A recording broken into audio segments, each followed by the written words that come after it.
ನಮಸ್ಕಾರ. ನಾನು Nagendra, KSOU MA Kannada ಮೊದಲನೆಯ ಚತುರ್ಮಾಸ ಪತ್ರಿಕೆ 3 ಛಂದಸ್ಸು. ಈ ಪತ್ರಿಕೆಯ ಮೊದಲ ಬ್ಲಾಕ್ 9 ಛಂದಸ್ಸು ಸಾಮಾನ್ಯ ತತ್ವಗಳು. ಈ ಬ್ಲಾಕಿನ ಮೂರನೆಯ ಘಟಕ 35 ಛಂದಸ್ಸಿನ ಪಾರಿಭಾಷಿಕ ಪದಗಳ ವಿವರಣೆ, ಲಯ, ಯತಿ, ಪ್ರಾಸ, ವಡಿಗಳ ಸಾಮಾನ್ಯ ಸ್ವರೂಪ, ಹಾಗೆ ವರ್ಣಗಣ, ಮಾತ್ರಗಣ, ಅಂಶಗಣಗಳ ಸಾಮ್ಯ ಮತ್ತು ವೈಷಮ್ಯ.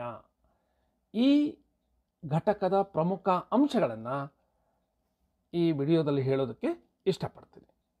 ಈ ಘಟಕದಲ್ಲಿ ನಾವು ಯಾವ ವಿಷಯಗಳ ಬಗ್ಗೆ ಅಧ್ಯಯನ ಮಾಡ್ತೀವಿ ಅಂದರೆ, ಲಯ ಅಂದ್ರೇನು, ಯತಿ ಅಂದ್ರೇನು, ಪ್ರಾಸ ಅಂದ್ರೇನು, ವಡಿ ಅಂದ್ರೇನು, ಈ 4 ಪದಗಳ ಬಗ್ಗೆ, ಈ 4 ವಿಷಯಗಳ ಬಗ್ಗೆ ಅಧ್ಯಯನ ಮಾಡ್ತೀವಿ. ಲಯ, ಯತಿ, ಪ್ರಾಸ, ವಡಿ. ನಂತರ ವರ್ಣಗಣ, ಮಾತ್ರಗಣ ಮತ್ತು ಅಂಶಗಣಗಳ ನಡುವಿನ ಸಾಮ್ಯ ಮತ್ತು ವೈಷಮ್ಯ, ಅಂದರೆ ಸಮಾನತೆ ಏನಿದೆ ಮತ್ತು ವಿಭಿನ್ನತೆ ಏನಿದೆ ಅನ್ನೋದನ್ನು ಅಧ್ಯಯನ ಮಾಡ್ತೀವಿ. ಇನ್ನು ಈ ಘಟಕದ ವಿಷಯಗಳಾದ ಲಯ, ಯತಿ, ಪ್ರಾಸ, ವಡಿ ಇವುಗಳ ಬಗ್ಗೆ ಹಿಂದಿನ ಪರೀಕ್ಷೆಗಳಲ್ಲಿ ಯಾವ ಬಗೆಯ ಪ್ರಶ್ನೆಗಳು ಬಂದಿದೆ ಅಂತ ನೋಡೋದಾದರೆ, ಟಿಪ್ಪಣಿ ಬರೆಯಿರಿ. ಯಾವುದಾದ್ರೂ ಬರಬಹುದು, ಯತಿ, ಪ್ರಾಸ, ವಡಿ, ಲಯ ಯಾವುದಾದ್ರೂ ಬರಬಹುದು. ಅದರಲ್ಲೂ ಯತಿ, ಪ್ರಾಸ ಒಂದ್ಸಲಿ 2 ಬಂದಿದೆ, 10 ಅಂಕಗಳಿಗೆ ಒಟ್ಟು. ಮತ್ತೊಂದು ಸಲ 1 ಯತಿ ಮಾತ್ರ ಬಂದಿದೆ, 5 ಅಂಕಗಳದು. ಅದನ್ನು ಬಿಟ್ಟರೆ ಲಯ ಎಂದರೇನು, ಹೊಸಗನ್ನಡ ಛಂದಸ್ಸಿನ ವಿವಿಧ ಲಯಗಳನ್ನು ಉದಾಹರಣೆ ಸಹಿತ ವಿವರಿಸಿ ಅಂತ 10 ಅಂಕಗಳ ಪ್ರಶ್ನೆ ಒಮ್ಮೆ ಬಂದಿದೆ. ಮತ್ತು ವಡಿಯ ಸಾಮಾನ್ಯ ಸ್ವರೂಪವನ್ನು ನಿರೂಪಿಸಿ ಅಂತ 10 ಅಂಕಗಳ ಪ್ರಶ್ನೆ ಬಂದಿದೆ. ಲಯ, ಯತಿ, ಪ್ರಾಸ ಇವುಗಳ ಸಾಮಾನ್ಯ ಸ್ವರೂಪವನ್ನು ವಿವರಿಸಿ ಅಂತ 15 ಅಂಕಗಳ ಪ್ರಶ್ನೆ ಬಂದಿದೆ. ಹಾಗೂ ಲಯ ಎಂದರೇನು, ಹೊಸಗನ್ನಡ ಛಂದಸ್ಸಿನ ವಿವಿಧ ಲಯಗಳನ್ನು ಉದಾಹರಣೆಯೊಂದಿಗೆ ವಿವರಿಸಿ ಅಂತ 15 ಅಂಕಗಳ ಪ್ರಶ್ನೆ ಬಂದಿದೆ. ಹೀಗಾಗಿ ಲಯ, ಯತಿ, ಪ್ರಾಸ, ವಡಿಯ ಬಗ್ಗೆ ಪ್ರತಿ ಪರೀಕ್ಷೆಯಲ್ಲೂ ಪ್ರಶ್ನೆಗಳು ಬರುತ್ತಿವೆ. ಆದ್ದರಿಂದ ಈ ಘಟಕ ಎಲ್ಲ ಘಟಕಗಳಂತೆ ಇದು ಸಹ ಪ್ರಮುಖವಾದ ಘಟಕ. ಇದರ ಬಗ್ಗೆ ಪ್ರಶ್ನೆ ಶತಸಿದ್ಧ ಬರುವುದು ಶತಸಿದ್ಧ ಅಂತ ಹೇಳಬಹುದು. ಆದ್ದರಿಂದ ಈ ಘಟಕದ ವಿವಿಧ ಅಂಶಗಳನ್ನು ಗಮನವಿಟ್ಟು ಕೇಳಿ, ನೋಡಿ, ನಂತರ ಓದಿ. ಈ ಘಟಕದ ಅಂಶಗಳನ್ನು ತಿಳ್ಕೊಳ್ಳೋದಕ್ಕೆ ಮೊದಲು ಪೀಠಿಕೆಯಾಗಿ ಕೆಲವು ವಿಷಯಗಳನ್ನು ತಿಳ್ಕೊಬೇಕಾಗತ್ತೆ. ಏನದು? ಛಂದಸ್ಸು ಹುಟ್ಟಿರೋದಕ್ಕೆ ಕಾರಣನೇ ಲಯ ಅಂತ ಹೇಳಬಹುದು. ಯಾವ ಮಾತುಗಳು, ಯಾವ ಪದ್ಯಗಳು ಲಯಾನ್ವಿತವಾಗಿ ಅಂದರೆ ಲಯ ಇರುತ್ತೋ ಅದೇ ಛಂದಸ್ಸು. ಛಂದಸ್ಸನ್ನು ಅರ್ಥ ಮಾಡ್ಕೋಬೇಕಾದ್ರೆ ಅದಕ್ಕೆ ಮೊದಲು ನಾವು ಲಯ ಅಂದರೆ ಏನು ಅನ್ನೋದನ್ನು ಅರ್ಥ ಮಾಡ್ಕೋಬೇಕು. ಲಯದ ಗ್ರಹಿಕೆಯು ಅಂದರೆ ಲಯವನ್ನು ನಾವು ಅರ್ಥ ಮಾಡಿಕೊಂಡ್ರೆ ಕಾವ್ಯವನ್ನು ಮಧುರವಾಗಿ ಓದಲು, ಹಾಡಲು, ಅರ್ಥ ಮಾಡ್ಕೊಳ್ಳೋದಕ್ಕೆ ಸಹಾಯಕ ಆಗುತ್ತೆ. ಆರಂಭದ ನಂತರ ಮುಂದಿನ ದಿನಗಳಲ್ಲಿ ಛಂದಸ್ಸಿನ ಆಧಾರದ ಮೇಲೆ ಕಾವ್ಯವನ್ನು ರಚನೆ ಮಾಡಿದ್ರೂ ಸಹ ಆಗ ಲಯ ಮೂಲ ರೂಪಕ್ಕಿಂತ ಭಿನ್ನವಾಗಿ ಮೂಡಬಂತು. ಆ ಭಿನ್ನ ರೂಪಗಳು ಯಾವ್ಯಾವುದು ಅಂದರೆ ಪ್ರಾಸ, ಯತಿ, ವಡಿ ಅಂತ ಹೇಳಬಹುದು. ಆದರೆ ಪ್ರಾಸ, ಯತಿ, ವಡಿ ಇವು ಏತಕ್ಕೆ ಬಂದಿದೆ, ಇದರ ಮೂಲ ಉದ್ದೇಶ ಏನು ಅಂದರೆ ಕಾವ್ಯಕ್ಕೆ ಲಯವನ್ನು ತಂದುಕೊಡೋದು ಅಂತ ಹೇಳಬಹುದು. ಲಯ ಕಾವ್ಯಕ್ಕೆ ಸಹಜವಾಗಿ ಬರಬೇಕು.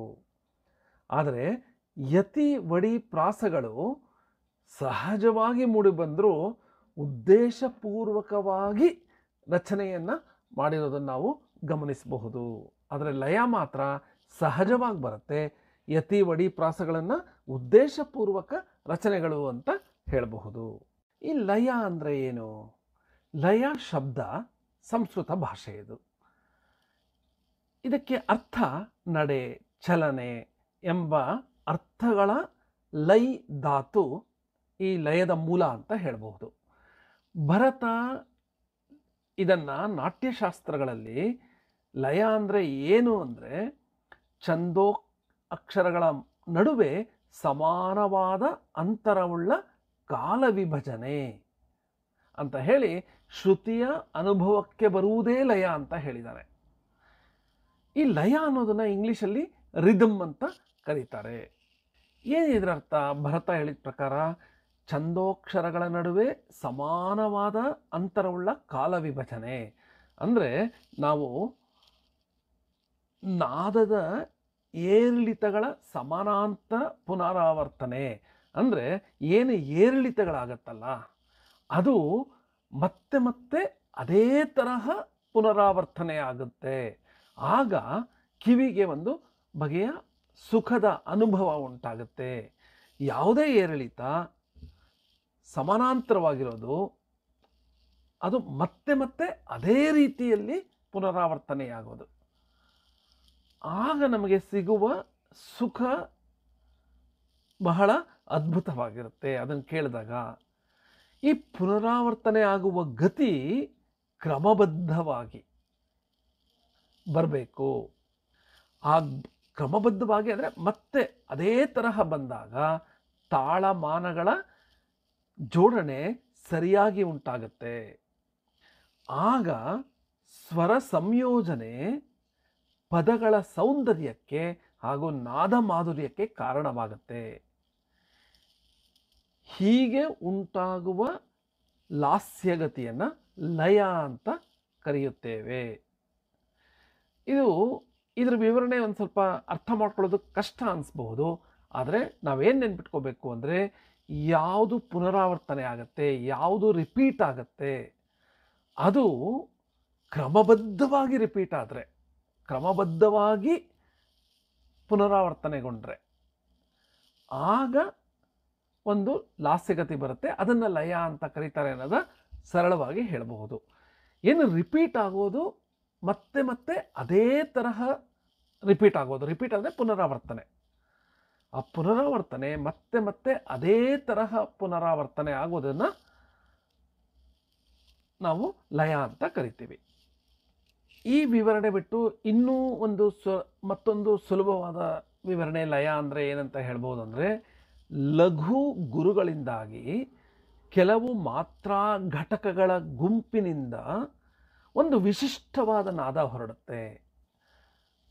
ಅಂದರೆ ಈ ಲಘು ಗುರುಗಳನ್ನು ನಾವು ಅವುಗಳ ಕಾರಣದಿಂದ ನಾವು ಒಂದು ಪಾದವನ್ನು ಕೆಲವು ಘಟಕಗಳಾಗಿ ವಿಂಗಡಿಸ್ತೀವಿ. ಅದರಿಂದ ಒಂದು ವಿಶಿಷ್ಟವಾದ ನಾದ ಬರುತ್ತೆ. ಅದೇ ಲಯ. ಈ ಲಯ ಅನ್ನೋದು ಪ್ರಕೃತಿಯಲ್ಲಿ ಎಲ್ಲೆಲ್ಲೂ ಇದೆ ಅಂತ ಹೇಳಬಹುದು.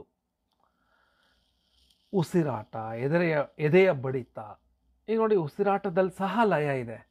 ಲಯ ತಪ್ಪಿದ್ರೆ ನಮ್ಮ ಕೊನೆ ಅಂತ ಹೇಳಬಹುದು. ಲಬ್ ಡಬ್ ಲಬ್ ಡಬ್ ಲಬ್ ಡಬ್ ಲಬ್ ಡಬ್. ನೋಡಿ ಆ ಕಾಲಮಾನದ ಅಂತರ ಇದೆಯಲ್ಲ ಅದೇ ಅಂತರ ಇರುತ್ತೆ. ಅದು ಮತ್ತೆ ಮತ್ತೆ ಪುನರಾವರ್ತನೆ ಆಗುತ್ತೆ. ಎಷ್ಟು ಚೆನ್ನಾಗಿ ನೆನ್ಪಿಟ್ಕೊಳ್ಳೋದಕ್ಕೆ ಈ ಲಬ್ ಡಬ್ಬನ್ನೇ ಎದೆಯ ಬಡಿತನ ನಾವು ನೆನ್ಪಿಟ್ಕೋಬೇಕು. ಈ ಎದೆಯ ಬಡಿತ ಲಬ್ ಡಬ್ ಲಬ್ ಡಬ್ ಲಬ್ ಡಬ್ ಅನ್ನೋದು ಒಂದೇ ತರಹ ಇರುತ್ತೆ. ಅದು ಮತ್ತೆ ಮತ್ತೆ ಅದೇ ತರಹ ಪುನರಾವರ್ತನೆ ಆಗುತ್ತೆ. ನೋಡಿ ಪ್ರಕೃತಿಯಲ್ಲಿ ಸೃಷ್ಟಿಯಲ್ಲಿ ಲಯ ಇರೋದನ್ನು ನಾವಿಲ್ಲಿ ನೋಡಬಹುದು. ಸಾಗರ ಅಲೆಗಳ ಉಬ್ಬರ ಮತ್ತು ಇಳಿತ, ಅಲೆಗಳನ್ನು ನೋಡ್ತೀವಲ್ಲ ಮೇಲೆ ಕೆಳಗಡೆ ಹೋಗೋದು, ಅಲ್ಲೂ ಸಹ ನಾವು ಪುನರಾವರ್ತನೆಯನ್ನು ನೋಡ್ತೀವಿ. ಅಲ್ಲೂ ಲಯ ಇದೆ. ಪ್ರತಿ ವರ್ಷ ನಾವು ನೋಡುವ ಋತುಚಕ್ರಗಳು, ಎಲ್ಲ ಋತುಗಳು ಮತ್ತೆ ಮತ್ತೆ ಅದೇ ಸಮಯದಲ್ಲಿ ಬರುತ್ತೆ. ಅಲ್ಲೂ ಲಯ ಇದೆ. ಹಾಗಾಗಿ ಪ್ರಕೃತಿಯಲ್ಲಿ ಸೃಷ್ಟಿಯಲ್ಲಿ ನಾವು ಲಯವನ್ನು ಗಮನಿಸಬಹುದು. ಒಟ್ಟಿನಲ್ಲಿ ಮಾನವನ ಒಟ್ಟು ಜೀವನಕ್ಕೆ ಲಯವು ಮೂಲ ಸೂತ್ರ ಅಂತ ಹೇಳಬಹುದು. ಹೆಜ್ಜೆಗಳನ್ನು ಸಹ ನಾವು ನೋಡಿ ಲಯಬದ್ಧವಾಗಿ ನಡೀತೀವಿ. ಒಂದು ಹೆಜ್ಜೆ ಚಿಕ್ಕದು, ಒಂದು ಹೆಜ್ಜೆ ದೊಡ್ಡದು ಇಡೋದಿಲ್ಲ. ಅಕಸ್ಮಾತಾಗಿ ಎಡಗಾಲು ಚಿಕ್ಕದಾಗಿಟ್ಟು ಬಲಗಾಲು ದೊಡ್ಡದಾಗಿಟ್ಟರೆ ಮತ್ತೆ ಅದನ್ನೇ ನಾವು ಪುನರಾವರ್ತನೆ ಮಾಡ್ತೀವಿ. ಪ್ರತಿಯೊಂದು ನಮ್ಮ ಜೀವನದಲ್ಲಿ ಲಯ ಇದೆ ಅಂತ ಹೇಳಬಹುದು. ಒಂದು ನಿಮಿಷಕ್ಕೆ ನಾವು ಸುಮಾರು 18 ಸರಿ ಉಸಿರು ತಗೊಳ್ತೀವಿ, ಉಸಿರು ಬಿಡ್ತೀವಿ. ಅಲ್ಲೂ ಸಹ ಲಯ ಇದೆ. 16ರಿಂದ 18 ಅಂತ ಹೇಳ್ಬೋದು. ಸಮಸ್ತ ವಿಶ್ವವನ್ನೇ ಲಯ ನಡೆಸುತ್ತೆ ಅಂತ ಹೇಳಬಹುದು. ಹಾಗೆ ಮಾನವನಿಗೆ ಆನಂದ ಕೊಡುವ ಕಾವ್ಯ, ಗಾಯನ ಮೊದಲಾದ ಲಲಿತ ಕಲೆಗಳು ಲಯದ ಆಧಾರದ ಮೇಲೆ ನಿಂತಿವೆ ಅಂತ ಹೇಳಬಹುದು. ಇನ್ನು ಕಾವ್ಯದ ಸಂದರ್ಭಕ್ಕೆ ಅನ್ವಯಿಸಿ ಹೇಳೋದಾದರೆ ವಿವಿಧ ಮಾತ್ರೆಗಳ ಲಯವನ್ನು ನೋಡಬಹುದು. ಅಂದರೆ ಆ ಮಾತ್ರೆಗಳು ಮತ್ತೆ ಮತ್ತೆ ಪುನರಾವರ್ತನೆ ಆಗುತ್ತೆ. 3 ಮಾತ್ರೆಗಳು ಮತ್ತೆ ಮತ್ತೆ ಬರುತ್ತೆ, 4 ಮಾತ್ರೆಗಳು ಪುನರಾವರ್ತನೆ ಆಗೋದು, 5 ಮಾತ್ರೆಗಳು ಪುನರಾವರ್ತನೆ ಆಗೋದು, 6 ಮಾತ್ರೆಗಳು ಪುನರಾವರ್ತನೆ ಆಗೋದು, 7 ಮಾತ್ರೆಗಳು ಪುನರಾವರ್ತನೆ ಆಗೋದು, 8 ಮಾತ್ರೆಗಳು ಮತ್ತೆ ಮತ್ತೆ ಬರೋದು.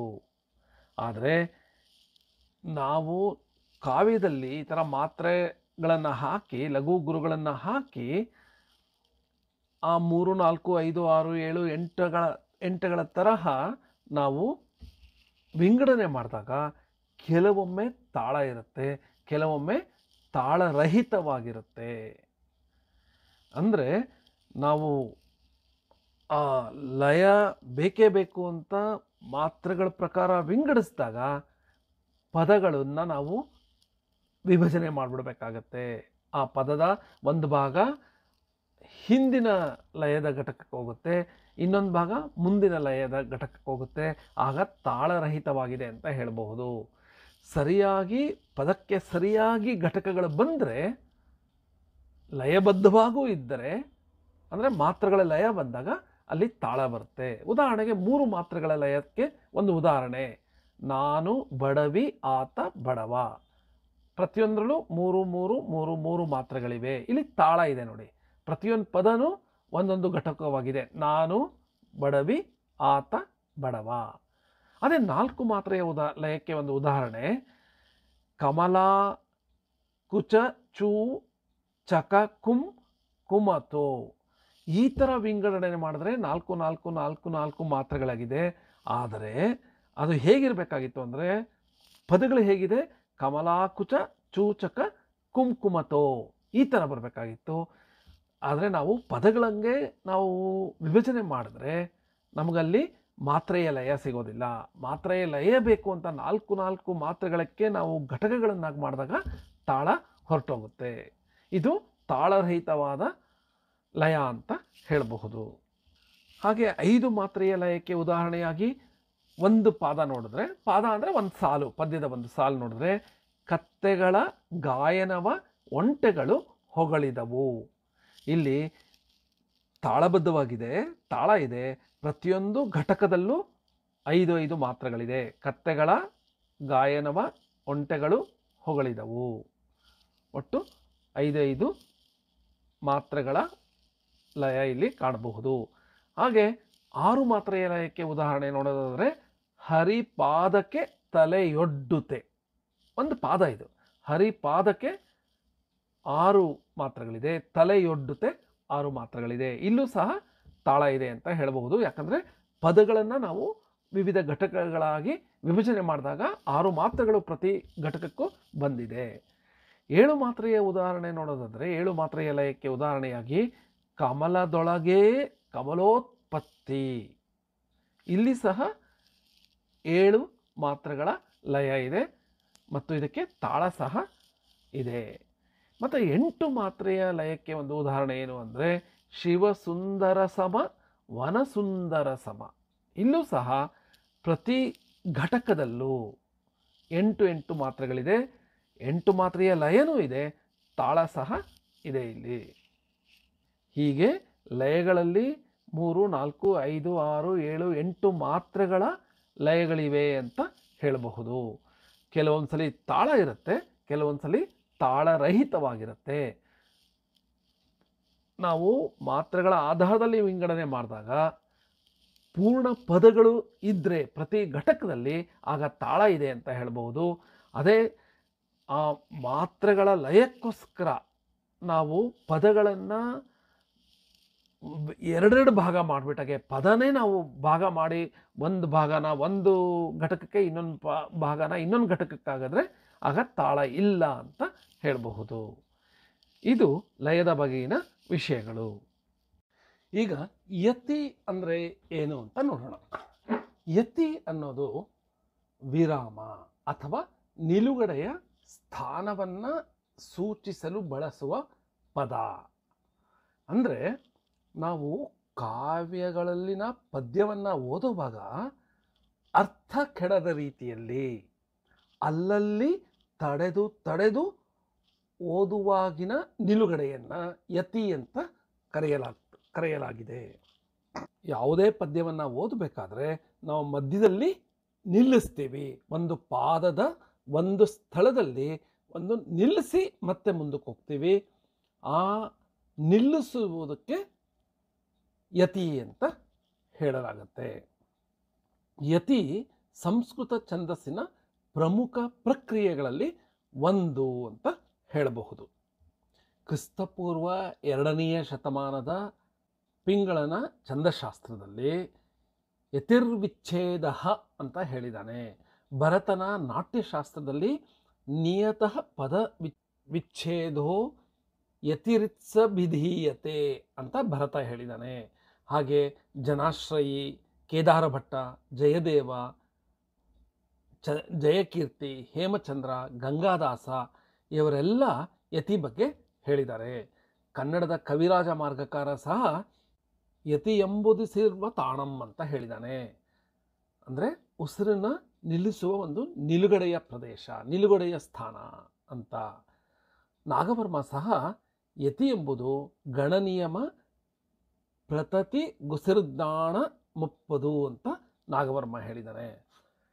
ಈ ಎಲ್ಲ ವಿದ್ವಾಂಸರ ವ್ಯಾಖ್ಯಾನಗಳನ್ನು ಗಮನಿಸಿದಾಗ ಯತಿಯು ನಿಯತ ರೀತಿಯ ಪದಚ್ಛೇದ, ವಿರಾಮ, ನಾಲಿಗೆಯ ಇಷ್ಟಕ್ಕೆ ಅನುಗುಣವಾದ ವಿಶ್ರಾಮ ಸ್ಥಾನ, ಉಸಿರ್ದಾಣ ಅಂತ ಹೇಳಬಹುದು.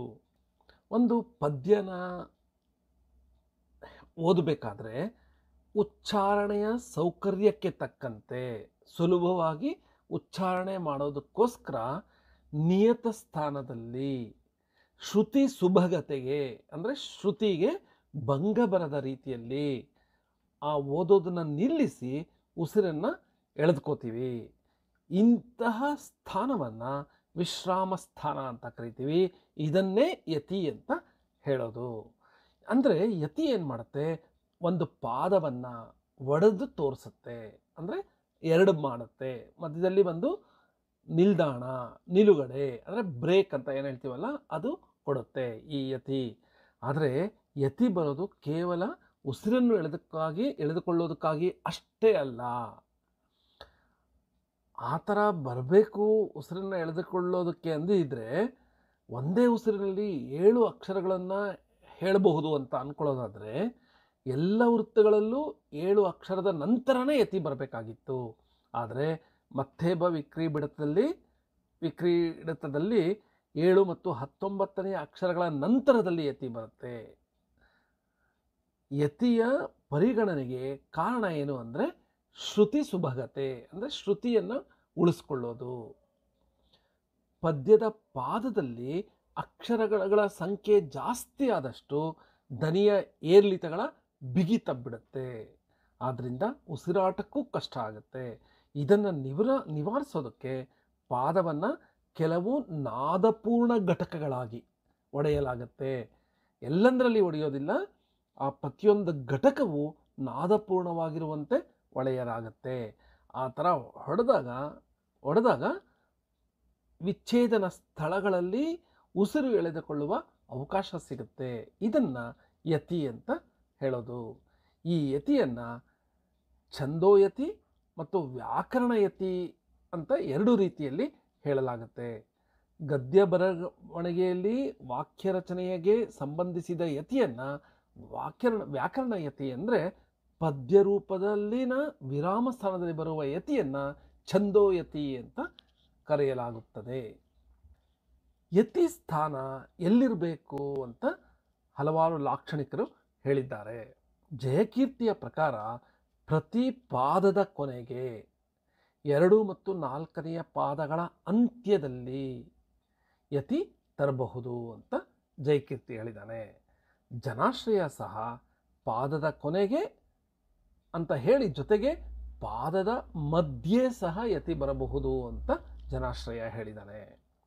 ನಿಯತ ಸ್ಥಾನದಲ್ಲಿ ಯತಿ ಬರಬೇಕು ಅಂತ ಕೆಲವು ಚಂದ್ರಶಾಸ್ತ್ರಜ್ಞರು ಹೇಳಿದ್ದಾರೆ. ಇನ್ನು ಕೆಲವರು ಅದನ್ನು ಒಪ್ಪೋದಿಲ್ಲ. ಪಿಂಗಲ, ಜಯದೇವ, ವಸಿಷ್ಠ, ಕೌಂಡಿನ್ಯ, ಕಂಬಲ ಮೊದಲಾದವರು ನಿಯತ ಯತಿ ಬೆಳೆಸಬೇಕು ಅಂತ ಹೇಳಿದ್ರೆ, ಭರತ, ಕೋಹಲ, ಮಾಂಡವ್ಯ, ಸೈತವ ಮೊದಲಾದವರು ನಿಯತಯತಿ ಬೇಡ ಅಂತ ಹೇಳ್ತಾರೆ. ಕನ್ನಡದ ನಾಗವರ್ಮ ಕೂಡ ನಿಯತಯತಿ ಬೇಡ ಅಂತ ಹೇಳ್ತಾನೆ.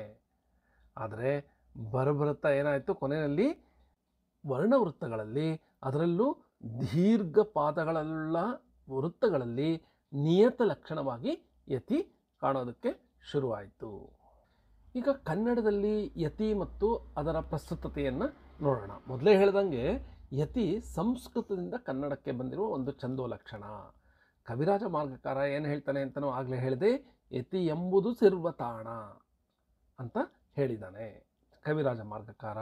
ವೃತ್ತ ಮತ್ತು ಜಾತಿ ಈ ಎರಡೂ ಪದ್ಧತಿಯಲ್ಲಿ, ಅಂದರೆ ವೃತ್ತಗಳ ರಚನೆಯಲ್ಲಿ, ಅಂದರೆ ಆರ್ಯೆ ಮತ್ತು ಕಂದಗಳ ರಚನೆಯಲ್ಲಿ, ಆರ್ಯೆ ಮತ್ತು ಕಂದಗಳ ರಚನೆಯಲ್ಲಿ ಯತಿಯನ್ನು ನಿಯತವಾಗಿ ಪಾಲಿಸಬೇಕು ಅಂತ ಕವಿರಾಜ ಮಾರ್ಗಕಾರ ಹೇಳಿದ್ದಾನೆ. ಯತಿಭಂಗ ಅನ್ನೋದು ಅವನ ದೃಷ್ಟಿಯಲ್ಲಿ ದೋಷ. ಆದರೆ ದೇಶೀಯ ಬದ್ಧಗಳಿಗೆ, ಅಂದರೆ ದೇಶೀಯ ಛಂದಸ್ಸುಗಳಿಗೆ ಯತಿ ಅನ್ವಯ ಆಗೋದಿಲ್ಲ. ನಾಗವರ್ಮ ಛಂದೋಂಬುಧಿಯಲ್ಲಿ ಯತಿಯನ್ನು ಕುರಿತು ಹೇಳಿದ್ದಾನೆ. ಆತ ಯತಿಭಂಗವನ್ನು ದೋಷ ಅಂತಲೇ ಆತನೂ ಸಹ ಹೇಳಿದ್ದಾನೆ. ಕವಿರಾಜ ಮಾರ್ಗಕಾರ ಮತ್ತು ನಾಗವರ್ಮ ಇಬ್ಬರೂ ಸಹ ಯತಿಭಂಗ ದೋಷ ಅಂತ ಹೇಳಿದ್ದಾರೆ, ಅಂದರೆ ಯತಿ ಬೇಕು ಅಂತ ಹೇಳಿದ್ದಾರೆ. ಹೀಗೆ ಆರಂಭದ ಕನ್ನಡದ ಲಾಕ್ಷಣಿಕರು ಯತಿಯ ಅಗತ್ಯತೆಯನ್ನು ಹೇಳಿದರೂ ಸಹ ನಂತರ ನಮ್ಮವರು ಈ ಯತಿಯ ನಿಯತತೆಯನ್ನು, ಅಂದರೆ ನಿಯತವಾಗಿ ಯತಿಯನ್ನು ಬಳಸೋದನ್ನು ಬಿಟ್ಬಿಟ್ರು.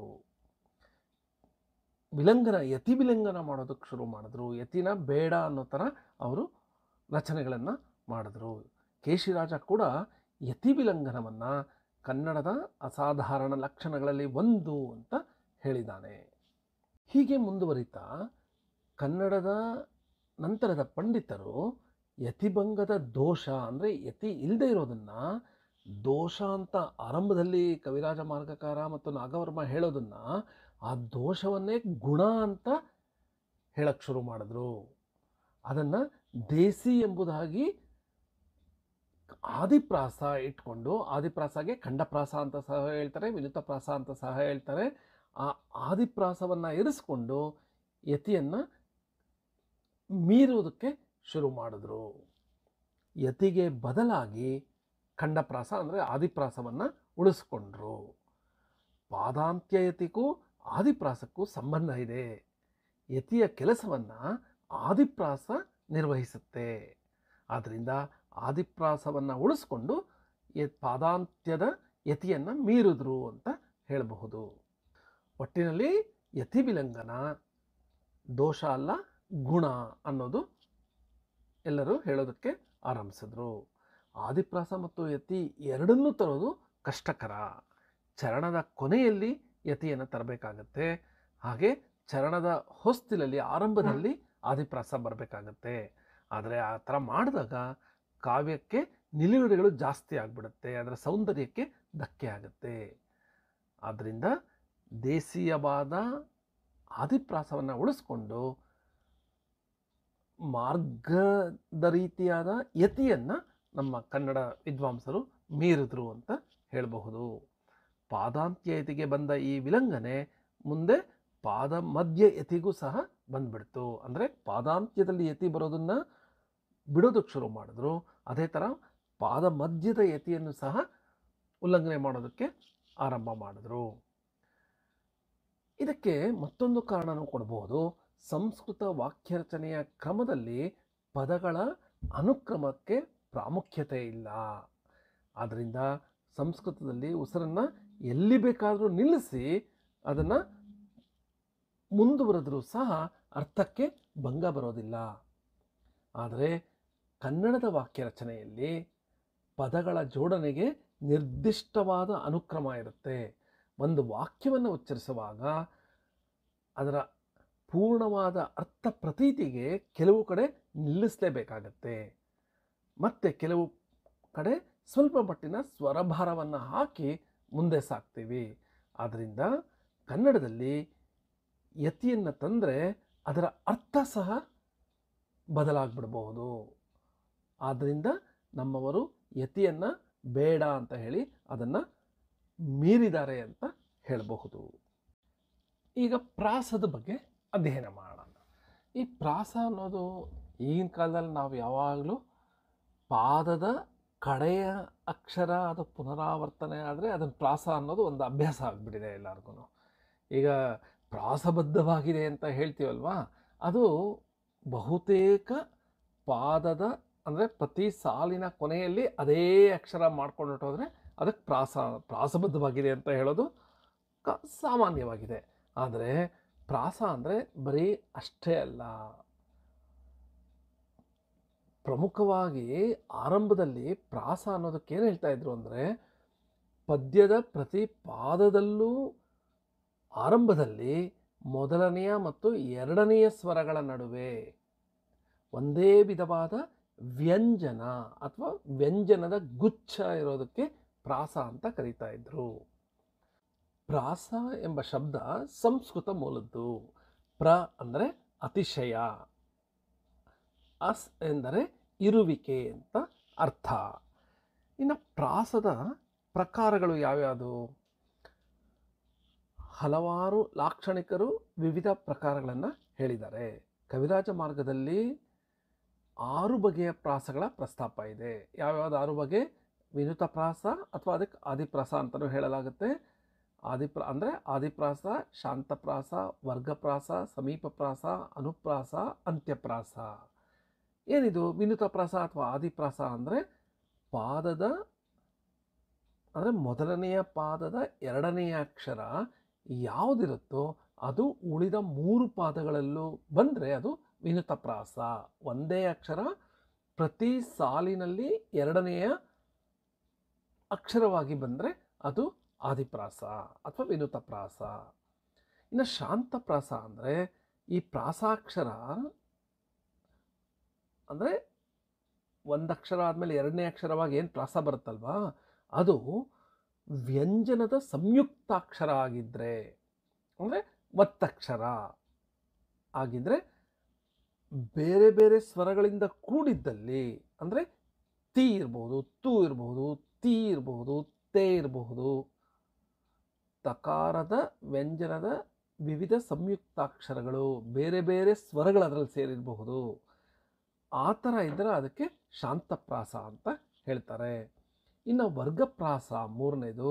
ಪ್ರಾಸಸ್ಥಾನದಲ್ಲಿ ವರ್ಗಾಕ್ಷರಗಳಿದ್ದರೆ, ಅಂದರೆ ಕವರ್ಗ, ಚವರ್ಗ, ಟವರ್ಗ ಅದೇ ವರ್ಗದ ಅಕ್ಷರಗಳು ಪ್ರಾಸಸ್ಥಾನದಲ್ಲಿ ಬಂದರೆ ಅದು ವರ್ಗಪ್ರಾಸ. ಇನ್ನು ಪ್ರಾಸಸ್ಥಾನದಲ್ಲಿ ಶ, ಶ, ಸಗಳು ಬೆರೆತು ಹೋದರೆ ಅದು ಸಮೀಪ ಪ್ರಾಸ. ಬರೀ ಶಾನೆ ಬರಬೇಕನ್ನೋದಿಲ್ಲ, ಶ, ಶ, ಸಗಳು ಬಂದರೆ ಅದು ಸಮೀಪ ಪ್ರಾಸ. ಇನ್ನು ಅನುಪ್ರಾಸ ಅಂದ್ರೇನು? ಒಂದೇ ಅಕ್ಷರ ಒಂದರೊಡನೆ ಒಂದು ಗೂಡಿಕೊಂಡು ಸರಣಿಯಲ್ಲಿ ಬಂದರೆ ಅದು ಅನುಪ್ರಾಸ. ಒಂದು ಅಕ್ಷರ ಆ ಸಾಲಿನಲ್ಲಿ ಮತ್ತೆ ಮತ್ತೆ ಬಂದರೆ ಅದು ಅನುಪ್ರಾಸ. ಮತ್ತು ಅಂತ್ಯಪ್ರಾಸ ಯಾವುದು ಅಂದರೆ, ಪ್ರತಿ ಪಾದದ ಕೊನೆಯಲ್ಲಿ ಒಂದೇ ಅಕ್ಷರ ಪ್ರತಿ ಪಾದದ ಕೊನೆಯಲ್ಲೂ ಬರೋದು ಅಂತ್ಯಪ್ರಾಸ. ನಾವು ಈಗಿನ ಕಾಲದಲ್ಲಿ ಬಹುತೇಕ ಪ್ರಾಸಬದ್ಧ ಅನ್ನೋದನ್ನು ಅಂತ್ಯಪ್ರಾಸಕ್ಕೆ ನಾವು ಪ್ರಾಸಬದ್ಧವಾಗಿದೆ ಅಂತ ಹೇಳ್ತೀವಿ. ಇದು ಕವಿರಾಜ ಮಾರ್ಗಕಾರ ಹೇಳಿರುವ 6 ಬಗೆಯ ಪ್ರಾಸಗಳು. ಈಶ್ವರ ಕವಿ ತನ್ನ ಕವಿ ಜಿಹ್ವಾ ಬಂಧನದಲ್ಲಿ 6 ಪ್ರಮುಖ ಪ್ರಾಸಗಳೊಂದಿಗೆ ಒಟ್ಟು 13 ಪ್ರಾಸಗಳನ್ನು ಪ್ರಸ್ತಾಪಿಸಿದ್ದಾನೆ. ಆ 6 ಪ್ರಮುಖ ಪ್ರಾಸಗಳು ಯಾವ್ಯಾವುದು? ಸಿಂಹ, ಗಜ, ವೃಷಭ, ತುರಗ, ಶರಭ, ಅಜ. ಏನಿದು ಸಿಂಹ ಪ್ರಾಸ ಅಂದರೆ ಪ್ರಾಸಾಕ್ಷರವು ಹೃಸ್ವರದಿಂದ ಕೂಡಿದರೆ, ಇಲ್ಲಿ ಪ್ರಾಸ ಅನ್ನೋದು ಪ್ರತಿಯೊಂದೂ ಏನು ಹೇಳಲಿಲ್ಲ ಅಂದರೆ ಅದು ಎರಡನೆಯ ಅಕ್ಷರ ಒಂದೇ ಬಂದರೆ ಅದಕ್ಕೆ ಪ್ರಾಸ ಅಂತ ಸಾಮಾನ್ಯವಾಗಿ ಹೇಳೋದು. ಈ ಸಿಂಹ ಪ್ರಾಸ ಅನ್ನೋದು ಈ ಎರಡನೆಯ ಅಕ್ಷರ ಅಂದರೆ ಪ್ರಾಸಾಕ್ಷರ ಅಕ್ಷರ ಹೃಸ್ವರದಿಂದ ಕೂಡಿದರೆ ಅದು ಸಿಂಹಪ್ರಾಸ. ಅದೇ ಪ್ರಾಸದ ಅಕ್ಷರ ದೀರ್ಘ ಸ್ವರದಿಂದ ಇದ್ದರೆ ಅದು ಗಜಪ್ರಾಸ. ಪ್ರಾಸದ ಅಕ್ಷರದಲ್ಲಿ ಒಂದು ಬಿಂದು ಇದ್ದರೆ ಅದು ವೃಷಭಪ್ರಾಸ. ಬಿಂದು ಅಂದರೆ ಪ್ರಾಸದ ಅಕ್ಷರಕ್ಕೆ ಮೊದಲು ಅನುಸ್ವರ ಇರೋದು, ಅಂದರೆ ಮೊದಲನೇ ಅಕ್ಷರ ಅನುಸ್ವರ ಆಗಿರಬೇಕು. ಶಂಕೆ ಇಲ್ಲದ ಭಾಗ್ಯವ ಕೊಟ್ಟು ಕಂಕಣ ಕೈಯನ್ನು ತಿರುವುತ್ತ ಬಾರೆ. ಇಲ್ಲಿ ಎರಡನೇ ಅಕ್ಷರ ಅನುಸ್ವಾರ ಇದೆ, ಅದು ಬಿಂದು. ಅಂದರೆ ಎರಡನೇ ಅಕ್ಷರ ಕ ಹಾಗೆ ಇದೆ, ಅದರ ಹಿಂದೆ ಬಿಂದು ಇದೆ. ಮತ್ತು ತುರುಗಪ್ರಾಸ ಅಂದರೆ ಪ್ರಾಸದ ಅಕ್ಷರವು ಸ್ವಜಾತೀಯ ಸಂಯುಕ್ತಾಕ್ಷರವಾಗಿದ್ದರೆ ಅದು ತುರುಗಪ್ರಾಸ ಅಥವಾ ಹಯಪ್ರಾಸ. ಅಕ್ಕ ನಿನ್ನ ಮಾತ ಕೇಳಿ ಚಿಕ್ಕದೊಂದು ಗಿಳಿಯ ಸಾಕಿ ಅಕ್ಕ ನಾನಿಲ್ಲದ ವೇಳೆ ಬೆಕ್ಕುಕೊಂಡು ಹೋಯಿತಲ್ಲೋ ಕುಕ್ಕು ಕುಕ್ಕು ಕ ಅನ್ನೋದು ಎರಡನೇ ಅಕ್ಷರ ಪ್ರಾಸವಾಗಿ ಬಂದಿದೆ. ಇನ್ನು ಶರಭಪ್ರಾಸ, ಪ್ರಾಸದ ಅಕ್ಷರವು ವಿಜಾತೀಯ ಸಂಯುಕ್ತಾಕ್ಷರ ಆದರೆ ಅದು ಶರಭಪ್ರಾಸ. ಮತ್ತು ಪ್ರಾಸದ ಅಕ್ಷರ ಪ್ರಾಸಸ್ಥಾನದಲ್ಲಿ ವಿಸರ್ಗ ಸಹಿತವಾಗಿದ್ದರೆ ಅದು ಅಜಪ್ರಾಸ. ಆ ನಿ ಕಳಂಕಿನಿ ಓ ದುಃಖ ಗೊಂಡಳೆ ಅಂದರೆ ನಿ ಮತ್ತು ದು ಅನ್ನೋದು ವಿಸರ್ಗದ ಜೊತೆ ಇದೆ, ಇದು ಅಜಪ್ರಾಸ. ಮತ್ತು ಈಶ್ವರ ಕವಿ ಹೇಳಿರುವ 3 ಬಗೆಯ ಪ್ರಾಸ, ಇದು ಬೇರೆ ತರಹ ವಿವರಿಸಿರೋದು ಈಶ್ವರ ಕವಿ. ಆ 3 ಪ್ರಾಸಗಳು ಯಾವ್ಯಾವುದು ಅಂದರೆ ಅಲ್ಪಪ್ರಾಣ ಪ್ರಾಸ, ಮಹಾಪ್ರಾಣ ಪ್ರಾಸ ಮತ್ತು ಮಿಶ್ರಾಕ್ಷರ ಪ್ರಾಸ. ಪ್ರಾಸಾಕ್ಷರ ಅಲ್ಪಪ್ರಾಣವಾಗಿದ್ದರೆ ಅದು ಅಲ್ಪಪ್ರಾಣ ಪ್ರಾಸ, ಮಹಾಪ್ರಾಣವಾಗಿದ್ದರೆ ಅದು ಮಹಾಪ್ರಾಣ ಪ್ರಾಸ. ಮಿಶ್ರವಾಗಿದ್ದರೆ ಅಲ್ಪಪ್ರಾಣ ಮತ್ತು ಮಹಾಪ್ರಾಣಗಳು ಬೆರೆತು ಬಿಟ್ಟಿದ್ರೆ ಪ್ರಾಸಾಕ್ಷರಗಳಲ್ಲಿ ಅದು ಮಿಶ್ರಾಕ್ಷರ ಪ್ರಾಸ. ಮತ್ತು ಈಶ್ವರ ಕವಿ ಮತ್ತೆ 4 ಪ್ರಾಸಗಳನ್ನು ಹೇಳಿದ್ದಾನೆ. ಯುಗ್ಮವರ್ಣ ಪ್ರಾಸ, ತ್ರ್ಯಕ್ಷರ ಪ್ರಾಸ, ಅನುಪ್ರಾಸ ಮತ್ತು ಅಂತ್ಯಪ್ರಾಸ. ಅಂದರೆ ಬೇರೆ ಬೇರೆ ರೀತಿಗಳಲ್ಲಿ ಇವನು ಪ್ರಾಸಗಳನ್ನು ವಿಂಗಡಿಸಿದ್ದಾನೆ. ಈ ಯುಗ್ಮವರ್ಣ ಪ್ರಾಸ ಅಂದರೆ ಪ್ರಾಸಾಕ್ಷರ ಮತ್ತು ಅದರ ಮುಂದಿನ ಅಕ್ಷರ ಪ್ರತಿ ಪಾದದಲ್ಲೂ ಅದೇ ಸ್ಥಾನದಲ್ಲಿ ಬಂದರೆ ಅದು ಯುಗ್ಮವರ್ಣ ಪ್ರಾಸ. ಅಂದರೆ ಪ್ರಾಸದ ಅಕ್ಷರ ಎರಡನೇ ಅಕ್ಷರ ಇರುತ್ತಲ್ವ, ಅದು ಮತ್ತು ಅದರ ಮುಂದಿನ ಅಕ್ಷರ ಸಹ ರಿಪೀಟ್ ಆಗಬೇಕು, ಪುನರಾವರ್ತನೆ ಆಗಬೇಕು ಪ್ರತಿ ಪಾದದಲ್ಲೂ. ಮದನ, ಸದನ, ವದನ, ನಿಧನ.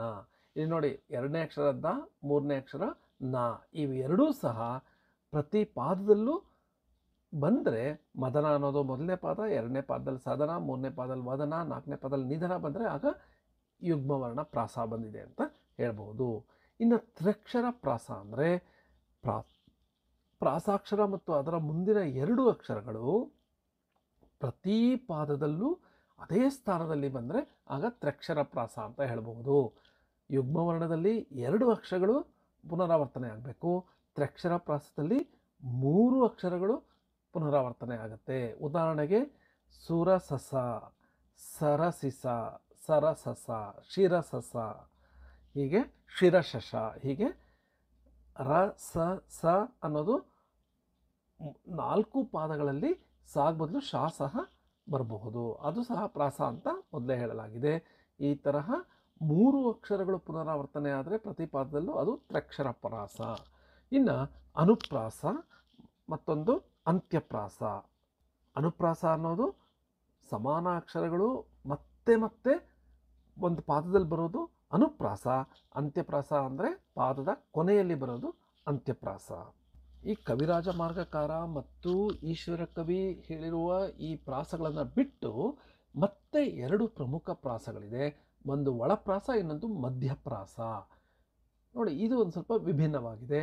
ಒಳಪ್ರಾಸ ಅಂದರೆ ಏನಂದರೆ ಒಂದು ಪಾದದ ಮಧ್ಯಭಾಗದಲ್ಲಿ ಯತಿ ಬಂದು ಇಡೀ ಪಾದವನ್ನು 2 ಸಮಭಾಗಗಳಾಗಿ ಒಡೆಯುತ್ತೆ. ಆಗ ಪೂರ್ವಾರ್ಧದ ಆದಿಯಿಂದ 2ನೆಯ ವ್ಯಂಜನ ಅಂದರೆ ಆರಂಭದ 2ನೇ ಅಕ್ಷರ ಅಂತ ಹೇಳ್ಬೋದು. ಅದು ಆ ಉತ್ತರಾರ್ಧ, ಒಂದ್ಸಲಿ ಯತಿ ಬಂದು ಹೊಡಿತೀವಲ್ವ, ಆ 2ನೇ ಭಾಗ ಉತ್ತರಾರ್ಧ ಅಂತ ಹೇಳ್ತೀವಿ. ಅದರಲ್ಲಿ 2ನೆಯ ವ್ಯಂಜನ, ಅವೆರಡು ಒಂದೇ ಆದರೆ ಆಗ ಒಳಪ್ರಾಸ ಬಂದಿದೆ ಅಂತ ಹೇಳ್ಬಹುದು. ಅಂದರೆ ಒಂದು ಪಾದವನ್ನು ಯತಿಯಿಂದ 2 ಭಾಗ ಮಾಡಿದಾಗ ಆ 2 ಭಾಗದ 2ನೆಯ ಅಕ್ಷರಗಳು ಒಂದೇ ಆದರೆ ಒಳಪ್ರಾಸ ಅಂತ ಹೇಳಬಹುದು. ಉದಾಹರಣೆಗೆ ಮೂಡ ಸೀಮೆಯ ಹೆಣ್ಣು ಬೇಡ ಕಾಣಣ್ಣಯ್ಯ. ಈ ಹೆಣ್ಣು ಆದಮೇಲೆ ಯತಿ ಬರುತ್ತೆ. ಮೂಡ ಬೇಡ, ಮೂಡ ಸೀಮೆಯ ಹೆಣ್ಣು ಬೇಡ ಕಾಣಣ್ಣಯ್ಯ. ಇದು ಒಂದೇ ಸಾಲು. ಹೆಣ್ಣು ಆದಮೇಲೆ ಯತಿ ಬಂದಿದೆ. ಮೂಡ ಎರಡನೇ ಅಕ್ಷರ ಡ ಇದೆ. ಬೇಡ ಎರಡನೇ ಅಕ್ಷರ ಡ ಇದೆ. ಇದು ಒಳಪ್ರಾಸ. ಮತ್ತೊಂದು ಮಧ್ಯಪ್ರಾಸ. ಈ ಮಧ್ಯಪ್ರಾಸ ಏನು ಅಂದರೆ ಈ ಯತಿ ಮಧ್ಯದಲ್ಲಿ ಬರುತ್ತೆ. ಆದ್ದರಿಂದ ಒಂದು ಪಾದ ಎರಡು ಭಾಗಗಳಾಗಿ ಒಡೆಯುತ್ತೆ. ಒಳಪ್ರಾಸದಲ್ಲಿ ಯತಿಯಿಂದ ಒಡೆದ ಎರಡು ಭಾಗಗಳ ಎರಡನೇ ಅಕ್ಷರಗಳು ಒಂದೇ ಇರಬೇಕು. ಇಲ್ಲಿ ಮಧ್ಯಪ್ರಾಸದಲ್ಲಿ ಎರಡು ಭಾಗ ಆದಾಗ ಪ್ರತಿ ಭಾಗದ ಕೊನೆಯ ಅಕ್ಷರ ಒಂದೇ ಆಗುತ್ತೆ. ಉದಾಹರಣೆಗೆ ಅತ್ತೀಗ ಹಡೆಯಲಿ ಹತ್ತೆಮ್ಮ ಕರಿಯಲಿ. ಲಿ ಲಿ ನೋಡಿ, ಮೊದಲು ಇಲ್ಲಿ ಹಡೆಯಲಿ ಆದಮೇಲೆ ಯತಿ ಬಂದಿದೆ. ಅತ್ತೀಗ ಹಡೆಯಲಿ ಯತಿ ಬಂದಿದೆ. ಹತ್ತೆಮ್ಮೆ ಕರಿಯಲಿ. ಈ ಎರಡೂ ಭಾಗಗಳು ಈ ಯತಿಯಿಂದ ಒಂದು ಈ ಸಾಲು ಈ ಪಾದ ಎರಡು ಭಾಗ ಆಗಿದೆ. ಮೊದಲನೇ ಭಾಗ ಅತ್ತೀಗಿ ಹಡೆಯಲಿ, ಎರಡನೇ ಭಾಗ ಹತ್ತೆಮ್ಮೆ ಕರೆಯಲಿ. ಈ ಪ್ರತಿ ಭಾಗದ ಕೊನೆಯ ಅಕ್ಷರ ಲಿ ಇದೆ, ಪ್ರಾಸ ಬಂದಿದೆ. ಆದ್ದರಿಂದ ಇದನ್ನು ಮಧ್ಯಪ್ರಾಸ ಅಂತ ಹೇಳಬಹುದು. ಈ ಒಳಪ್ರಾಸ ಮತ್ತು ಮಧ್ಯಪ್ರಾಸಗಳು ಜನಪದ ಸಾಹಿತ್ಯದಲ್ಲಿ ಹೆಚ್ಚು ಕಾಣುತ್ತೆ. ಹೀಗೆ ಪ್ರಾಸಗಳಲ್ಲಿ ಹಲವಾರು ಪ್ರಕಾರಗಳಿದ್ರೂ ಪ್ರಮುಖವಾದದ್ದು ಕವಿರಾಜ ಮಾರ್ಗಕಾರ ಹೇಳುವಂತೆ ಆದಿಪ್ರಾಸ, ಅನುಪ್ರಾಸ ಮತ್ತು ಅಂತ್ಯಪ್ರಾಸ ಪ್ರಮುಖವಾದ ಪ್ರಾಸಗಳು ಅಂತ ಹೇಳಬಹುದು. ಆದಿಪ್ರಾಸ ಅಥವಾ ವಿನುತ ಪ್ರಾಸ ಯಾವುದು ಅಂದರೆ ಪ್ರತಿ ಪಾದದ ಎರಡನೆಯ ಅಕ್ಷರ ಒಂದೇ ವ್ಯಂಜನ ಇರಬೇಕು. ಉದಾಹರಣೆಗೆ ದೋಸಮನೆ ಗುಣದ ಓಲು ಧ್ಯಾಸಿಸಿ ಕನ್ನಡದೊಳ್ ಪೂರ್ವಾಚಾರ್ಯರ್ ದೇಸಿಯನೇ ನಿಜುಸಿ ಕಂಡ ಪ್ರಾಸಮರ್ದಶಿಯಮಿದಂದು ಯತಿ ಎಂವಿಕ್ಕರ್. ಅಂದರೆ ಪ್ರತಿ ಪಾದದಲ್ಲೂ ಸಕಾರ ಬಂದಿದೆ, ಸ ಅಕ್ಷರ ಬಂದಿದೆ. ಪ್ರತಿ ಪಾದದ ಎರಡನೆಯ ಅಕ್ಷರ ಸ ಇದೆ. ಅದರಿಂದ ಇದನ್ನು ಆದಿಪ್ರಾಸ ಅಂತ ಹೇಳಬಹುದು. ಮತ್ತೊಂದು ಅನುಪ್ರಾಸ. ಸಮಾನ ಅಕ್ಷರಗಳು ಒಂದರೊಡನೆ ಒಂದು ಕೂಡಿಕೊಂಡು ಮತ್ತೆ ಮತ್ತೆ ಬರೋದು ಅನುಪ್ರಾಸ. ತುಪ್ಪದ ಮಾತಿಗೆ ಒಪ್ಪಿಕೊಂಡು ತಿಪ್ಪೆ ಪಾಲಾದ ಪ ಪ ಪ ಅನ್ನೋದು ಮತ್ತೆ ಮತ್ತೆ ಬಂದಿದೆ. ಇದು ಅನುಪ್ರಾಸ. ಅಂತ್ಯಪ್ರಾಸ ಅಂದರೆ ಪಾದದ ಕೊನೆಯಲ್ಲಿ ಎಲ್ಲ ಪಾದಗಳ ಕೊನೆಯಲ್ಲೂ ಅದೇ ಅಕ್ಷರ ಬರೋದು. ಓದುವೆವು ನಾವು ಕನ್ನಡ, ನೋಡಿದರೆ ಕೇಳುವವು ಎನ್ನಡ, ಕಂಡರೆ ಉಲಿಯುವೆವು ಎಕ್ಕಡ. ಸುಮ್ಮನೆ ಹಾಗೆ ಹೇಳಿರೋದು, ಇದು ತಮಾಷೆಗೆ. ಡ ಡ ಡ ಅನ್ನೋದು ಕೊನೆಯಲ್ಲಿ ಬಂದಿದೆ. ಇದು ಅಂತ್ಯಪ್ರಾಸ. ಅಂದರೆ ಎನ್ನಡ ಅನ್ನೋದು ತಮಿಳು, ಎಕ್ಕಡ ಅನ್ನೋದು ತೆಲುಗು ಭಾಷೆ. ಅದನ್ನು ಸುಮ್ಮನೆ ಈ ಪ್ರಾಸಕ್ಕೋಸ್ಕರ ಹೇಳಿದ್ವಿ. ಅಂದರೆ ನಮ್ಮ ಭಾಷೆ ನಾವು ಕನ್ನಡ ಓದಿದ್ರೂ ಅದರಲ್ಲೂ ಬೆಂಗಳೂರಂಥ ಊರಲ್ಲಿ ಬಹಳಷ್ಟು ನಾವು ತಮಿಳು ಮತ್ತು ತೆಲುಗು ಮತ್ತು ಹಿಂದಿ ಬೇರೆ ಬೇರೆ ಭಾಷೆಗಳನ್ನೇ ನಾವು ಕೇಳ್ತೀವಿ. ಅದರಿಂದ ಎನ್ನಡ ಎಕ್ಕಡ ಅನ್ನೋದು ಬಹಳ ಸಾಮಾನ್ಯವಾದ ಪದಗಳಾಗ್ಬಿಟ್ಟಿದೆ. ಹಾಗೆ ಈ ಹೊಸಗನ್ನಡದಲ್ಲಿ ಆದಿಪ್ರಾಸವನ್ನು ಮೀರಲಾಗಿದೆ. ಆದಿಪ್ರಾಸ ಬಿಟ್ಟೇ ಬಿಟ್ಟಿದ್ದೀವಿ ಅಂತ ಹೇಳಬಹುದು. ಬಹುತೇಕ ನಾವು ಅಂತ್ಯಪ್ರಾಸನೇ ಬಳಸೋದು. ಈಗ ವಡಿಯ ಸ್ವರೂಪ ಮತ್ತು ಅದರ ಈಗಿನ ಪ್ರಸ್ತುತತೆ ಏನು ಅಂತ ನೋಡೋಣ. ಕವಿ ಜಿಹ್ವಾ ಬಂಧನದ ಕರ್ತೃ ಈಶ್ವರ ಕವಿ ಮೊದಲ ಬಾರಿಗೆ ಒಡಿಯ ಬಗ್ಗೆ ಪ್ರಸ್ತಾಪ ಮಾಡಿದ್ದಾನೆ. ಸಂಸ್ಕೃತದಲ್ಲೂ ಸಹ ಒಡಿಯ ಬಳಕೆ ಇಲ್ಲ. ಆದರೆ ಒಡಿಯ ಪ್ರಯೋಗ ತೆಲುಗಿನಲ್ಲಿ ಸಾಮಾನ್ಯವಾಗಿ ಇದೆ. ಇನ್ನು ಒಡಿಯ ಸ್ವರೂಪ ಏನು ಅಂದರೆ, ಏನದು ಒಡಿ ಅಂದರೆ ನುಡಿಯ ಮೊದಲ ಅಕ್ಷರವನ್ನು ಪಾದ ಮಧ್ಯದಲ್ಲಿ ಯತಿಸ್ಥಾನದಲ್ಲಿ ತಂದಲ್ಲಿ ಅದು ವಡಿ ಅಂತ ಅನಿಸ್ಕೊಳ್ಳುತ್ತೆ. ಅಂದರೆ ಆ ಒಂದು ನುಡಿಯ ಮೊದಲ ಅಂದರೆ ಪಾದದ ಮೊದಲ ಅಕ್ಷರವನ್ನು ಯತಿಸ್ಥಾನದಲ್ಲಿ ತಂದರೆ ಅದು ವಡಿಯಾಗತ್ತೆ. ಕಂದದಲ್ಲಿ ಮೊದಲ ಹಾಗೂ ಮೂರನೆಯ ಪಾದದಲ್ಲಿ ವಡಿ ಬರೋದಿಲ್ಲ. ಆದರೆ 2 ಮತ್ತು 4ನೆಯ ಪಾದಗಳಲ್ಲಿ ವಡಿ ಬರುತ್ತೆ, ತಪ್ಪದೇ ಬರುತ್ತೆ. ಉದಾಹರಣೆಗೆ ಇಲ್ಲಿ ನಾವು 4 ಪಾದದ ಒಂದು ವೃತ್ತ ನೋಡಬಹುದು. ಕಂದದ ಮೊದಲ ಪಾದಕ್ಕಂ ಸಂಧಿಸಿದದು ವಡಿ ವಿಭಾಗ ಸತತಂ ಮತ್ತು ಬಂದ ಪುದರಡತಿಯ ಪದ್ಯ ಕೈಂದುಂ ಒಡಿ ತಪ್ಪದಂತೆ ಕ್ಷೇಳ್ ಚಾರುಕಚೆ. ಇದು ಒಂದು ವೃತ್ತ. ಒಡಿ ಬಗ್ಗೆ ಹೇಳೋದೆ ಒಂದು ವೃತ್ತ. ಇದು ಇಲ್ಲಿ ಮೊದಲನೇ ಮತ್ತು ಮೂರನೆಯ ಪಾದದಲ್ಲಿ ಒಡಿ ಬರೋದಿಲ್ಲ. ಎರಡನೇ ಮತ್ತು ನಾಲ್ಕನೆಯ ಪಾದದಲ್ಲಿ, ಈ ಎರಡನೆಯ ಪಾದದಲ್ಲಿ ಸಂಧಿಸಿದದು ಒಡಿ ವಿಭಾಗ ಆದಮೇಲೆ ಯತಿ ಬರಬೇಕಾಗಿತ್ತು. ಆ ಯತಿಯ ಸ್ಥಾನದಲ್ಲಿ ಮೊದಲನೆಯ ಅಕ್ಷರವಾದ ಸ ಬಂದಿದೆ. ಸತತಂ ಮತ್ತು ಅಂತ ಹೇಳಿದೆ. ಈ ಸ ಅನ್ನೋದು ಆ ಪಾದದ ಆರಂಭದ ಅಕ್ಷರ. ಅದನ್ನು ನಾವು ಯತಿಯ ಸ್ಥಾನದಲ್ಲಿ ತಂದಿದ್ದೀವಿ. ಆದ್ದರಿಂದ ಈ ಸ ಅನ್ನೋದು ಒಡಿಯಾಗ್ಬಿಟ್ಟಿದೆ. ಸಂಧಿಸಿದುದು ಒಡಿ ವಿಭಾಗ ಸತತಂ ಮತ್ತು. ಇಲ್ಲಿ ಸ ಎರಡನೇ ಸ ಬಂದಿರೋದು ಒಡಿ ಅಂತ ಹೇಳಬಹುದು. ಹಾಗೆ ನಾಲ್ಕನೆಯ ಪಾದದಲ್ಲಿ ಕೈಂದುಂ ಒಡಿ ತಪ್ಪದಂತೆ ಕೇಳ್ ಚಾರುಕಚೆ. ಈ ಕ ಅನ್ನೋದು ಆ ಪಾದದ ಮೊದಲನೇ ಅಕ್ಷರ ಇದೆ. ಅದು ಈ ಕೈಂದು ಒಡಿ ತಪ್ಪದಂತೆ ಅಲ್ಲಿ ಯತಿ ಬರಬೇಕಾಗಿತ್ತು. ಆ ಯತಿಗೆ ಬದಲು ಕೆ ಬಂದಿದೆ. ಕೇಳ್ ಚಾರುಕಚೆ ಬಂದಿದೆ. ಆದ್ದರಿಂದ ಈ ಕೆ ಅನ್ನೋದು ಒಡಿಯಾಗಿದೆ. ಒಡಿಯ ನಿಷ್ಪತ್ತಿ ಹೇಗಾಗಿದೆ? ಈ ರಾಮಯ್ಯ ಪಂತಲುಗಾರು ಅನ್ನುವರು ತೆಲುಗಿನ ಒಡಿಯನ್ನು ಯತಿಗೆ ಪರ್ಯಾಯ ಶಬ್ದ ಅಂತ ಬಳಸಿದ್ದಾರೆ. ಒಡಿ ಎಂಬುದಕ್ಕೆ ಒಳಿ ಅಂತ ಸಹ ಬಳಕೆಯಾಗ್ತಾ ಇತ್ತು.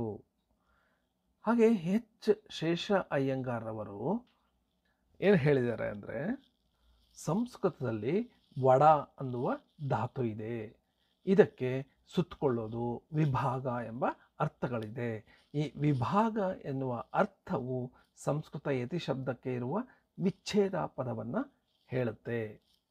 ಹಾಗಾಗಿ ಸಂಸ್ಕೃತ ವಡ ಧಾತುವಿನಿಂದ ಕನ್ನಡದ ಒಡಿ ಹುಟ್ಟಿರಬಹುದು ಅಂತ ಶೇಷಾಯ್ಯಂಗಾರವರು ಹೇಳಿದ್ದಾರೆ. ಮತ್ತು ಗಿಡುಗು ಸೀತಾಪತಿ ಅವರು ಒಡಿ ಅಂದರೆ ಮಾರ್ಗ ಅಂತ ಹೇಳಿದ್ದಾರೆ. ಮತ್ತೊಬ್ಬರು ಕೋವೆಲ ಸಂಪತ್ ಕುಮಾರಾಚಾರ್ಯರು ತೆಲುಗಿನಲ್ಲಿ ಒಡಿ ಅಂದರೆ ವೇಗ ಅಂತ ಅರ್ಥ ಇದೆ. ಮಧ್ಯಯತಿಯಿಂದಾಗಿ ಎರಡು ಭಾಗ ಆದಾಗ ಒಂದು ಪಾದ, ಆ ಎರಡೂ ಭಾಗಗಳ ನಡುವೆ ವಿಭಜನೆ ಕಾಣಿಸದಂತೆ ವೇಗವನ್ನು ಸಾಧಿಸೋದಕ್ಕೆ ಒಡಿ ಪ್ರಯೋಗ ಆಗುತ್ತೆ. ಆದ್ದರಿಂದ ಅದನ್ನು ತೆಲುಗು ಶಬ್ದ ಅಂತ ಸಂಪತ್ ಕುಮಾರಾಚಾರ್ಯರು ಹೇಳಿದ್ದಾರೆ. ಆರ್ ಕೃಷ್ಣಾಚಾರ್ಯರು ಏನು ಹೇಳಿದ್ದಾರೆ ಅಂದರೆ, ಈ ಒಡಿಯಿಂದ ಪುನರಾವೃತ್ತಿ ಎಂಬ ಅರ್ಥ ಇದೆ. ಆದ್ದರಿಂದ ಒಡಿ ಕನ್ನಡದ್ದೇ ಆಗಿದೆ ಅಂತ ಆರ್ ಕೃಷ್ಣಶಾಸ್ತ್ರಿಯರು ಹೇಳಿದ್ದಾರೆ. ಎನ್ ಚೆನ್ನಕೇಶವ ಅಯ್ಯಂಗಾರರು ಸಹ ಒಡಿ ಶಬ್ದಕ್ಕೆ ಕಾಲ, ವೇಗ, ದಾರ, ಒಡೆಯುವಿಕೆ ಎಂಬ ಅರ್ಥಗಳಿರೋದ್ರಿಂದ ಯಾವುದಾದರೂ ಒಂದು ಅರ್ಥ ತೆಲುಗಿನ ಛಂದಸ್ಸಿನ ಒಡಿ ಎಂಬ ಸಂಕೇತ ಶಬ್ದಕ್ಕೆ ನಾವು ಅನ್ವಯಿಸಬಹುದು ಅಂತ ಹೇಳಿದ್ದಾರೆ. ಈ ಎಲ್ಲ ವಿದ್ವಾಂಸರ ಅಭಿಪ್ರಾಯವನ್ನು ಗಮನಿಸಿದಾಗ ಒಡಿ ಎಲ್ಲಿಂದ ಬಂತು, ಅದರ ನಿಷ್ಪತ್ತಿ ಯಾವ ರೀತಿ ಆಯಿತು ಅನ್ನೋದಕ್ಕೆ ಖಚಿತವಾದ ಒಮ್ಮತದ ಅಭಿಪ್ರಾಯ ಇಲ್ಲ. ಇದು ತೆಲುಗಿನ ಶಬ್ದವೇ ಆಗಿರಬಹುದು ಎಂಬ ಚೆನ್ನಕೇಶವ ಅಯ್ಯಂಗಾರರ ಪ್ರತಿಪಾದನೆ ಹೆಚ್ಚು ಸಮಂಜಸ ಅಂತ ಅನಿಸುತ್ತೆ. ಒಡಿಯ ಪ್ರಕಾರಗಳು ಯಾವ್ಯಾವುದು ಅಂತ ನೋಡೋದಾದರೆ, ಒಡಿಯಲ್ಲಿ ಸುಮಾರು 20 ಬಗೆಗಳಿವೆ. ಅವುಗಳಲ್ಲಿ 5 ಮಾತ್ರ ಪ್ರಮುಖವಾದದ್ದು ಅಂತ ಈಶ್ವರ ಕವಿ ಹೇಳ್ತಾನೆ. ಯಾವ್ಯಾವುದು 5 ಪ್ರಮುಖ ಬಗೆಗಳು? ಸ್ವರವಡಿ, ಸರಸವಡಿ, ಏಕವರ್ಣವಡಿ, ಸಂಯುಕ್ತಾಕ್ಷರವಡಿ, ವರ್ಗಾಕ್ಷರವಡಿ. ಸ್ವರವಡಿ ಅಂದರೆ ಒಡಿ ಸ್ಥಾನದಲ್ಲಿ ಸಮಾನ ಅಥವಾ ಮಿಶ್ರ ಸ್ವರಗಳು ಪರಸ್ಪರ ವಿನಿಮಯವಾಗಿ ಬಂದರೆ, ಅಂದರೆ ಯಾವುದಾದ್ರೂ ಬರ್ಬೋದು. ಅ, ಆ, ಐ, ಔ, ಇ, ಈ, ಎ, ಈ ಗುಂಪಿನ ಸ್ವರಗಳು ವಿನಿಮಯವಾಗಿ ಬಂದರೆ ಅದು ಸ್ವರವಡಿ ಆಗುತ್ತೆ. ಸರಸವಡಿ ಅಂದರೆ ಚ, ಛ, ಜ, ಝ ಗಳಿಗೆ ಒಡಿ ಸ್ಥಾನದಲ್ಲಿ ಪರ್ಯಾಯವಾಗಿ ಶ, ಶ, ಸಾಗಳು ಬಂದರೆ ಅದು ಸರಸವಡಿ. ಇನ್ನು ಒಂದೇ ಅಕ್ಷರವನ್ನು 2 ಕಡೆ ಬಳಸಿದ್ರೆ, ನಾವು ಹೇಳಿದ್ದು ಒಡಿ ಅನ್ನೋದನ್ನೇ ಪಾದದ ಮೊದಲನೆಯ ಅಕ್ಷರ ಮತ್ತು ಯತಿ ಸ್ಥಾನದಲ್ಲಿ ಬರುವ ಅದೇ ಅಕ್ಷರ ಒಡಿಯಾಗುತ್ತೆ. ಆ 2 ಅಕ್ಷರಗಳು ಒಂದೇ ಅಕ್ಷರ ಆಗಿಬಿಟ್ರೆ ಕ, ಕ ಎರಡು ಅದೇ ಆಗಿದ್ದರೆ ಅದು ಏಕವರ್ಣ ವಡಿ. ಅಕಸ್ಮಾತಾಗಿ ಅದು ಸಂಯುಕ್ತಾಕ್ಷರ ಆದರೆ, ವಡಿ ಸ್ಥಾನದಲ್ಲಿ ಸಂಯುಕ್ತಾಕ್ಷರ ಬಂದರೆ ಅದು ಸಂಯುಕ್ತಾಕ್ಷರ ವಡಿ. ಮತ್ತು ವರ್ಗಾಕ್ಷರ ವಡಿ ಅಂದರೆ ವಡಿ ಸ್ಥಾನದಲ್ಲಿ ವರ್ಗಾಕ್ಷರ ಏನಾದರೂ ಬಂದರೆ ಅದು ವರ್ಗಾಕ್ಷರ ವಡಿ. ಕ ಅಥವಾ ಗ ಬರ್ಬೋದು, ಆಗ ಅದು ವರ್ಗಾಕ್ಷರ ವಡಿ ಆಗುತ್ತೆ. ಈ 5 ಪ್ರಮುಖ ವಡಿಗಳ ಜೊತೆಗೆ ಪದ್ಮವಡಿ, ಗರುಡವಡಿ, ಸಾರಂಗವಡಿ, ಹಂಸವಡಿ, ಪರಮಾರ್ಥವಡಿ, ಕಾಕವಡಿ ಎಂಬ ಇನ್ನೂ 6 ಬಗೆಯ ವಡಿಗಳ ಪ್ರಸ್ತಾಪ ಇದ್ದರೂ ಸಹ ಅವು ಹೆಚ್ಚು ಬಳಕೆಯಲ್ಲಿ ತೆಲುಗಿನಲ್ಲೂ ಇಲ್ಲ, ಕನ್ನಡದಲ್ಲೂ ಇಲ್ಲ. ಇನ್ನು ವಡಿಯ ಇತಿಹಾಸ ಏನು ಅಂತ ನೋಡೋದಾದರೆ, ತೆಲುಗಿನಲ್ಲಿ ವಡಿಯ ಪ್ರಸ್ತಾಪ ಆರಂಭ ಕಾಲದಿಂದಲೂ ಇದೆ. ಆಂಧ್ರ ಶಬ್ದ ಚಿಂತಾಮಣಿ, ಕವಿಜನಾಶ್ರಯಮು, ಕಾವ್ಯಾಲಂಕಾರ ಚೂಡಾಮಣಿ, ಅನಂತ ನಿಬಂಧಮು, ಅಷ್ಟಕವೀಯಮು, ಈ ಎಲ್ಲ ತೆಲುಗು ಲಕ್ಷಣ ಗ್ರಂಥಗಳಲ್ಲಿ ವಡಿಯ ಬಗ್ಗೆ ಹೇಳಲಾಗಿದೆ. ತಮಿಳಿನಲ್ಲಿ ವಡಿಯನ್ನು ಮೋನೈ ಅಂತ ಹೇಳ್ತಾರೆ. ಆದರೆ ತಮಿಳಿನಲ್ಲಿ ವಡಿ ಅನ್ನೋದು ಐಚ್ಛಿಕವಾಗಿದೆ. ತೆಲುಗಿನಲ್ಲಿ ಮಾತ್ರ ವಡಿಯ ಬಳಕೆ ನಿಯತವಾಗಿದೆ. ಕನ್ನಡದಲ್ಲಿ ಸಹ ಅದು ನಿಯತ ಅಲ್ಲ.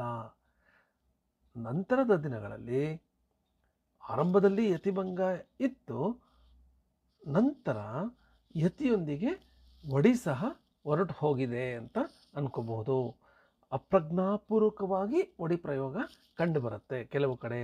ಉದಾಹರಣೆಗೆ ಆದಿಪುರಾಣದಲ್ಲಿ 1 ಕಡೆ, ಪಂಪ ಭಾರತದಲ್ಲಿ 2 ಕಡೆ, ಪೊನ್ನನ ಶಾಂತಿ ಪುರಾಣದಲ್ಲಿ 1 ಕಡೆ, ರನ್ನನ ಗದಾಯುಧದಲ್ಲಿ 1 ವಡಿಯನ್ನು ಗುರುತಿಸಲಾಗುತ್ತೆ. ಅಂದರೆ ಬಹಳ ವಿರಳ ಅಂತ ಹೇಳಬಹುದು. ಜನಪದ ಮಹಾಕಾವ್ಯಗಳಲ್ಲಿ ವಡಿ ಪ್ರಯೋಗ ಸ್ವಲ್ಪ ಮಟ್ಟಿಗೆ ಇದೆ ಅಂತ ಹೇಳಬಹುದು. ಉದಾಹರಣೆಗೆ ಅರಿಶಿಣ ಸೀರೆಗೆ 6 ವರ್ಣವು, ಇಲ್ಲಿ ನೋಡಿ ಅ ಆ ಅ ಅನ್ನೋದು ಬಂದಿದೆ, ಇದು ವಡಿ, ಸ್ವರವಡಿ. ಹಾಗೆ ಬೇಕೆಂಬ ಜನರು ಬಯಸುವಂಥ ಬೆಳಗು, ಇಲ್ಲೂ ಬೆ ಬಾ ಅನ್ನೋದು ಬಂದಿದೆ. ಈ ತರಹದ ಜನಪದ ಕಾವ್ಯಗಳಲ್ಲಿ ವಡಿ ಬಂದಿದೆ ಅಂತ ಹೇಳಬಹುದು. ಹೊಸಗನ್ನಡದಲ್ಲಿ ಐಚ್ಛಿಕವಾಗಿ, ವಿರಳವಾಗಿ ಹಾಗೂ ಸಹಜವಾಗಿ ವಡಿ ಪ್ರಯೋಗ ಬರುತ್ತೆ. ಉದಾಹರಣೆಗೆ ಬೇಂದ್ರೆಯವರ ಕರಡಿ ಕುಣಿತದಲ್ಲಿ ಕಬ್ಬಿಣ ಕೈಗಡಗ ಅಲ್ಲಿ ನಂತರ ಕುಣಕೋಲು ಕೂದಲು, ಕ ಮತ್ತು ಕು ಬಂದಿದೆ. ಇಲ್ಲಿ ವಡಿ ಬಂದಿರೋದನ್ನು ನಾವು ಕಾಣಬಹುದು. ಆದರೆ ಈ ಪ್ರಯೋಗ ಬಂದಿರೋದು ವಡಿದು ಪ್ರಜ್ಞಾಪೂರ್ವಕವಾಗಿ ಅಂತ ಹೇಳೋದಕ್ಕೆ ಆಗೋದಿಲ್ಲ, ಸಹಜವಾಗಿ ಬಂದ್ಬಿಟ್ಟಿರಬಹುದು. ವರ್ಣಗಣ, ಮಾತ್ರಾಗಣ ಮತ್ತು ಅಂಶಗಣಗಳ ಸಮಾನತೆ ಏನಿದೆ, ಸಾಮ್ಯ ಮತ್ತು ವೈಷಮ್ಯ, ವಿಭಿನ್ನತೆ ಏನಿದೆ ಅಂತ ಈಗ ನೋಡೋಣ. ಮೊದಲು ಸಾಮ್ಯತೆಗಳು, 4 ಸಾಮ್ಯತೆಗಳನ್ನು ಗುರುತಿಸಬಹುದು. ಏನಿದು 4 ಸಾಮ್ಯತೆಗಳು? ಎಲ್ಲ 3 ಛಂದೋಪ್ರಕಾರಗಳಿಗೆ, ವರ್ಣಗಣ, ಮಾತ್ರಾಗಣ, ಅಂಶಗಣಗಳಿಗೆ ಲಘು ಗುರು ಆಧಾರದ ಮೇಲೆ ಗಣವನ್ನು ಲೆಕ್ಕ ಹಾಕಲಾಗುತ್ತೆ. ಇದು 3ರಲ್ಲೂ ಇದೇ ಥರ ಮಾಡುತ್ತೆ. ಒಂದು ಅಕ್ಷರ ಗುರುವಾಗಲು ಬೇರೆ ಬೇರೆ ಕಾರಣಗಳಿದ್ದರೂ ಈ 3 ಗಣಗಳಲ್ಲಿ ಅಂತಹ ಅಕ್ಷರಗಳಿಗೆ ಒಂದೇ ಒಂದು ಗುರುವಿನ ಸ್ಥಾನವನ್ನು ನೀಡಲಾಗುತ್ತೆ. 3ರಲ್ಲೂ ಇದೇ ರೀತಿ ಒಂದೇ ಗುರುವಿನ ಸ್ಥಾನವನ್ನು ನೀಡಲಾಗುತ್ತೆ. 3 ಛಂದಸ್ಸಿನಲ್ಲಿ ಆದಿಪ್ರಾಸ ತರೋದು ಕಡ್ಡಾಯ ಆಗಿದೆ. ಮತ್ತು ಪದ್ಯವನ್ನು ಪಾದಗಳಾಗಿ, ಪಾದವನ್ನು ಗಣಗಳಾಗಿ ಈ 3 ವರ್ಣಗಣ, ಮಾತ್ರಗಣ, ಅಂಶಗಣಗಳಲ್ಲಿ ನಾವು ವಿಂಗಡಣೆಯನ್ನು ಮಾಡ್ತೀವಿ. ಇದು ಸಾಮ್ಯತೆಗಳು. ಇನ್ನು ವೈಷಮ್ಯಗಳು ಏನು, ವಿಭಿನ್ನತೆಗಳು ಏನು? ಈ 3 ಛಂದೋಪ್ರಕಾರಗಳು ಬೇರೆ ಬೇರೆ ಮೂಲದಿಂದ ಹುಟ್ಟಿದೆ. ವರ್ಣಗಣ ಸಂಸ್ಕೃತದಿಂದ ಹುಟ್ಟಿದರೆ, ಮಾತ್ರಗಣ ಪ್ರಾಕೃತದಿಂದ ಹುಟ್ಟಿದೆ, ಅಂಶಗಣ ದೇಶೀಯವಾಗಿ ದ್ರಾವಿಡ ಛಂದಸ್ಸಿನಿಂದ ಹುಟ್ಟಿದೆ. ಇನ್ನು ಗಣವನ್ನು ಪರಿಗಣಿಸುವಾಗ ಮಾತ್ರಗಣ ಮತ್ತು ವರ್ಣಗಣಗಳ ಸಾಮ್ಯತೆ ಇದೆ, ಆದರೆ ಅಂಶಗಣ ವಿಭಿನ್ನವಾಗಿದೆ. ಮಾತ್ರಾಗಣ ಮತ್ತು ವರ್ಣಗಣದಲ್ಲಿ ಲಘು ಗುರು ಮುಖ್ಯವಾಗಿತ್ತು. ಲಘುವಿಗೆ 1 ಮಾತ್ರ ಇದೆ, ಗುರುವಿಗೆ 2 ಮಾತ್ರೆಗಳ ಮೌಲ್ಯ ಇದೆ. ಆದರೆ ಅಂಶಗಣದಲ್ಲಿ ಲಘು ಗುರು ಮುಖ್ಯ ಅಲ್ಲ, ಅಂಶಗಳ ಪರಿಕಲ್ಪನೆ ಇದೆ. ಮತ್ತು 3ನೇ ವಿಭಿನ್ನತೆ ಏನು? ಮಾತ್ರಾಗಣದಲ್ಲಿ ಕೆಲವೊಂದು ನಿಷೇಧಗಳಿವೆ, ಆದರೆ ವರ್ಣಗಣ ಮತ್ತು ಅಂಶಗಣಗಳಲ್ಲಿ ನಿಷೇಧಗಳು ಇಲ್ಲ. ಉದಾಹರಣೆಗೆ ಕಂದದ 7ನೇ ಸ್ಥಾನದಲ್ಲಿ ಜಗಣ ಬರಬಾರದು ಅಂತ ಒಂದು ನಿಯಮ ಇದೆ. ಇನ್ನು ನಾಲ್ಕನೆಯ ವಿಭಿನ್ನತೆ ಏನು ಅಂದರೆ, ಮಾತ್ರಾಗಣದಲ್ಲಿ ಕೆಲವೊಂದು ವಿಶೇಷ ನಿಯಮಗಳಿವೆ, ಆದರೆ ಆ ವಿಶೇಷ ನಿಯಮಗಳು ವರ್ಣಗಣ ಮತ್ತು ಅಂಶಗಣದಲ್ಲಿ ಇಲ್ಲ. ಉದಾಹರಣೆಗೆ ಮಾತ್ರಾ ಷಟ್ಪದಿಯಲ್ಲಿ 3ನೇ ಮತ್ತು 6ನೆಯ ಸಾಲಿನ ಕೊನೆಯಲ್ಲಿ ಲಘು ಬಂದರೂ ಸಹ ಅದನ್ನು ಗುರುವಾಗಿ ಪರಿಗಣಿಸಲಾಗುತ್ತೆ. ಆದರೆ ಇದು ಅಂಶಗಣ ಮತ್ತು ವರ್ಣಗಣದಲ್ಲಿ ಇಲ್ಲ. ಮತ್ತು 5ನೇ ವಿಭಿನ್ನತೆ ಏನು ಅಂದರೆ, ಗಣವಿಂಗಡಣೆ ಮಾಡುವಾಗ ವರ್ಣ ಛಂದಸ್ಸಿನಲ್ಲಿ ಅಕ್ಷರಗಳು ಮುಖ್ಯ, ಮಾತ್ರಾ ಛಂದಸ್ಸಿನಲ್ಲಿ ಮಾತ್ರೆಗಳು ಮುಖ್ಯ, ಅಂಶ ಛಂದಸ್ಸಿನಲ್ಲಿ ಮೊದಲ ಅಂಶ ಒಂದು ಗುರು ಇರಬೇಕು ಅಥವಾ 2 ಲಘು ಇರಬೇಕು. ಆಮೇಲೆ ಪ್ರತಿ ಅಕ್ಷರಕ್ಕೂ ಒಂದು ಅಂಶ ಅಂತ ಹೇಳ್ತೀವಿ. ಇದು ನಾವು 3 ಛಂದಸ್ಸುಗಳಲ್ಲಿ ವಿವಿಧ ರೀತಿಯಲ್ಲಿ ಗಣವಿಂಗಡಣೆಯನ್ನು ಮಾಡ್ತೀವಿ. ಮತ್ತು ಕೊನೆಯ ವಿಭಿನ್ನತೆ ಏನು ಅಂದರೆ, ವರ್ಣ ಛಂದಸ್ಸು ಓದುಗಬ್ಬವಾಗಿದೆ. ಗಮಕದ ರೀತಿ ತಾಳ ಪ್ರಧಾನವಾಗಿ ಓದುವ ಒಂದು ಕಾವ್ಯ ವರ್ಣ ಛಂದಸ್ಸಾಗಿದೆ. ಹಾಗೆ ಮಾತ್ರ ಛಂದಸ್ಸು ಕೂಡ ಓದುಗಬ್ಬ, ಆದರೆ ಅಂಶ ಛಂದಸ್ಸು ಹಾಡುಗಬ್ಬವಾಗಿದೆ. ಈ ಅಂಶ ಛಂದಸ್ಸಿನ ಪದ್ಯಗಳನ್ನು ಹಾಡೋದಕ್ಕಾಗಿಯೇ ರಚಿಸ್ತಾ ಇದ್ರು ಅಂತ ಹೇಳಬಹುದು. ಹೀಗೆ ವರ್ಣಗಣ, ಮಾತ್ರಾಗಣ ಮತ್ತು ಅಂಶಗಣಗಳ ಛಂದಸ್ಸಿನಲ್ಲಿ ಸಾಮ್ಯತೆ ಮತ್ತು ವೈಷಮ್ಯತೆಗಳನ್ನು ನಾವು ನೋಡಬಹುದು. ಹೀಗೆ ಈ ಘಟಕದ ಸಾರಾಂಶ ಏನು ಅಂದರೆ, ನಾವು ಈ ಘಟಕದಲ್ಲಿ ಮೊದಲು ಲಯ ಅನ್ನೋದ್ರ ಬಗ್ಗೆ ತಿಳ್ಕೊಂಡ್ವಿ. ಹೇಗೆ ಇಡೀ ಪ್ರಕೃತಿಯಲ್ಲಿ, ಇಡೀ ಸೃಷ್ಟಿಯಲ್ಲಿ ಲಯ ಇದೆ ಅನ್ನೋದನ್ನು ನಾವು ನೋಡಿದ್ವಿ. ಮತ್ತು ಈ ಪದ್ಯದಲ್ಲಿ, ಕಾವ್ಯದಲ್ಲೂ ಸಹ 3 ಮಾತ್ರೆಗಳ ಲಯ, 4 ಮಾತ್ರೆಗಳ ಲಯ, 5 ಮಾತ್ರೆಗಳ ಲಯ, 6 ಮಾತ್ರೆಗಳ ಲಯ, 7 ಮಾತ್ರೆಗಳ ಲಯ, 8 ಮಾತ್ರೆಗಳ ಲಯವನ್ನು ನೋಡಿದ್ವಿ. ಆದರೆ ಈ ಲಯ ಬರುವಾಗ ನಮಗೆ ತಾಳ ಬರಲೂಬಹುದು ಅಥವಾ ತಾಳ ಇಲ್ದಿರನೂ ಇರಬಹುದು ಅನ್ನೋದನ್ನು ನೋಡಿದ್ವಿ. ಮತ್ತು ನಂತರ ಯತಿ ಬಗ್ಗೆ ನೋಡಿದ್ವಿ. ನಾವು ಒಂದು ಪದ್ಯವನ್ನು ಓದುವಾಗ ಒಂದು ಪಾದದಲ್ಲಿ ಮಧ್ಯದಲ್ಲಿ ನಾವು ಅದನ್ನು ನಿಲ್ಲಿಸಿದಾಗ ಉಸಿರು ತಗೊಳ್ಳುವ ಸ್ಥಳಕ್ಕೆ ಯತಿ ಅಂತ ಹೇಳೋದನ್ನು ನಾವು ಈ ಘಟಕದಲ್ಲಿ ನೋಡಿದ್ವಿ. ಮತ್ತು ಪ್ರಾಸ ಅನ್ನೋದ್ರ ಬಗ್ಗೆ ತಿಳ್ಕೊಂಡ್ವಿ. ಯಾವ ಯಾವ ಬಗೆಯ ಪ್ರಾಸಗಳಿವೆ ಅಂತ ತಿಳ್ಕೊಂಡ್ವಿ. ಪ್ರಮುಖವಾಗಿ ಆದಿಪ್ರಾಸ, ಅಂತ್ಯಪ್ರಾಸ ಮತ್ತು ಅನುಪ್ರಾಸಗಳ ಬಗ್ಗೆ ತಿಳ್ಕೊಂಡ್ವಿ. ನಂತರ ವಡಿ ಅಂದರೆ ಏನು, ಯತಿಯ ಸ್ಥಾನದಲ್ಲಿ ಆ ಪಾದದ ಮೊದಲನೆಯ ಅಕ್ಷರನೇ ಬರೋದಕ್ಕೆ ವಡಿ ಅಂತ ತಿಳ್ಕೊಂಡ್ವಿ. ಆ ವಡಿ ಅನ್ನೋದು ತೆಲುಗಿನಲ್ಲಿ ಸಾಮಾನ್ಯವಾಗಿದೆ, ತಮಿಳಲ್ಲಿ ಐಚ್ಛಿಕವಾಗಿದೆ, ಕನ್ನಡದಲ್ಲಿ ಸಹ ಬಹುತೇಕ ಐಚ್ಛಿಕ ಅಥವಾ ಇಲ್ಲ ಅಂತ ಹೇಳಬಹುದು. ನಂತರ ಕೊನೆಯಲ್ಲಿ ವರ್ಣಗಣ, ಮಾತ್ರಾಗಣ ಮತ್ತು ಅಂಶಗಣಗಳ ಮತ್ತು ಅವುಗಳ ಛಂದಸ್ಸಿನ ಸಮಾನತೆ ಮತ್ತು ವಿಭಿನ್ನತೆ, ಸಾಮ್ಯ ಮತ್ತು ವೈಷಮ್ಯಗಳನ್ನು ತಿಳ್ಕೊಂಡ್ವಿ. ಹೀಗೆ ಈ ಘಟಕದ ಎಲ್ಲ ಅಂಶಗಳನ್ನು ಈ ವಿಡಿಯೋದಲ್ಲಿ ಹೇಳಲಾಗಿದೆ. ಈ ಎಲ್ಲ ಅಂಶಗಳು ನಿಮಗೆ ಅರ್ಥ ಆಗಿದೆ ಅಂತ ಅಂದ್ಕೊಂಡಿದ್ದೀನಿ. ಇದು ನಿಜವಾಗ್ಲೂ ನಿಮ್ಗೆ ಅರ್ಥ ಆಗಿದ್ದರೆ ಈ ವಿಡಿಯೋ ಕೆಳಗಡೆ ಇರುವ ಕಾಮೆಂಟ್ ಬಾಕ್ಸ್ನಲ್ಲಿ ನಿಮ್ಮ ಅಭಿಪ್ರಾಯವನ್ನು ತಿಳಿಸಿ. ನಮಸ್ಕಾರ.